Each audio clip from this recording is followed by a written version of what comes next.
আসসালামু আলাইকুম ওয়া রাহমাতুল্লাহি ওয়া বারাকাতুহু। আজকে আমি আপনাদের সামনে একটি হাদিস বলবো। একটা হাদিস পরবর্তীটা হতে ইবনে আব্বাস রাদিয়াল্লাহু তাআলা হতে বর্ণিত। তিনি বলেন, রাসূলুল্লাহ সাল্লাল্লাহু আলাইহি ওয়াসাল্লাম একদা একদিন দুই কবরের পাশ দিয়ে অতিক্রম করতেন। এই সময় কবরে আযাব দিয়ে হতো। রাসূলুল্লাহ সাল্লাল্লাহু আলাইহি ওয়াসাল্লাম বললেন যে এই কবরে আযাব দেওয়া হতে গুরুতর অপরাধের কারণে নয়।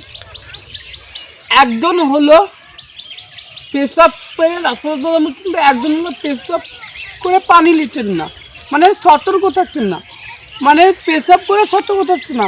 আর অপরজন যুবল করি যে যুবল করে বেড়ে বেড়াতো, মানে মানুষের কথা লাগিয়ে বেড়াতো, মানে তা সেটা। তখন তিনি একখানা খেজুরের ডাল কেটে দিয়ে এবং সেই ডালটি কেটে দিয়ে তিনি দুই কবরের পাশে দিলেন। সাহাবী একরামগণ বললেন যে হে আল্লাহর রাসূল, এটা কেন? রাসূলুল্লাহ সাল্লাল্লাহু আলাইহি ওয়াসাল্লাম বলছেন যে এটা কেন করলেন? তখন সাহাবীগণের প্রশ্ন বলছেন, এই কবরের ডালটা যতক্ষণ না শুকনো হবে ততক্ষণ এদের কবরে আযাব আলকা হবে। তাহলে এখান থেকে আমরা কি বুঝতে পারলাম? এখানে আমরা কি জানতে পারলাম? এখানে আমরা এতটুকু বুঝতে পারলাম যে এই দুজন ব্যক্তিকে আযাব দেওয়া হতো, এই কারণে আযাব দেওয়া হতো যে এরা সবসময় সতর্ক থাকতো না, মানে পেশাব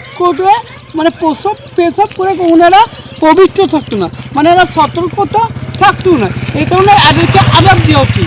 আর অপরজন ব্যক্তি এর কথা ওকে লাগিয়ে বেড়াচ্ছি। তাহলে আমরা এই দুটো পাপ কাজ কখনো করবো না, মানে আমরা যতক্ষণ পেশাব করে আমরা পবিত্র থাকবো, সতর্ক থাকবো। আর দ্বিতীয়ত আমরা একজনের কথা অন্যজনকে আমরা লাগাবো না। আশা করি এই হাদিসটা থেকে আমরা অনেক কিছু শিখতে পারলাম এবং অনেক কিছু জানতে পারলাম।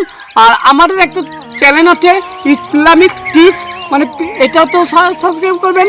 আর Islamic tips Facebook page, Instagram, এটাতেও সাবস্ক্রাইব করবে, ফলো করবেন অ্যাকচুয়ালি। আসসালামু আলাইকুম ওয়া রাহমাতুল্লাহি ওয়া বারাকাতুহু।